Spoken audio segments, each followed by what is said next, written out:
আপনি এখন মারা গেলে মানুষ আপনার মোবাইলে চেক করে দেখবে এটাতে গান আছে, সিনেমা আছে। গান সিনেমা মোবাইল থেকে ডিলিট করে দেন, তওবা করেন।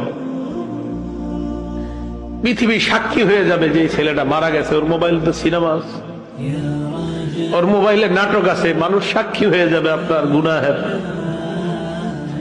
মোবাইল থেকে আপনি গান ডিলিট করে দেন, নাটক ডিলিট করে দেন। বন্ধুরা চাপ দিয়ে আমারে ফেসবুক খোলাইছিল, আমারে ফেসবুকে ইসলামী লেখালেখি করতাম। কিছুদিন পর বুঝতে পারলাম এখানে সময়ের লেখালেখি যদিও আমি করি, মানসিক যুদ্ধে লিপ্ত হইতে হয় ফেসবুকে। মানুষ পক্ষে লেখে, বিপক্ষে লেখে। পার্মানেন্টলি আমি ডিলিট করে দিছি, আমার কোনো ফেসবুক নাই। আমার জীবন কি চলে না বলেন?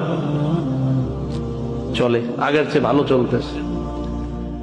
আমি যুবক ভাই যারা আছেন, যাদের মোবাইলে গান আছে, আপনি একবার ভাবেন, আপনি মারা যাওয়ার পর আপনার মোবাইল তো আপনার অন্যরা চেক করবে, যারা আপনার খুব ভালো জানে, চেক করে দেখবে ওখানে গান, সিনেমা, নাটক, এমন অশ্লীল কিছু আছে কল্পনাও করতে পারবে না। ছি ছি, ওর মোবাইলে এগুলো,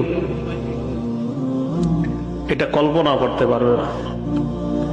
আবু ওয়াইল মাথাটা নিচের দিকে দিয়ে বলে যে গান অন্তরে মুনাফিকি সৃষ্টি করে, গান নেফাক সৃষ্টি করে।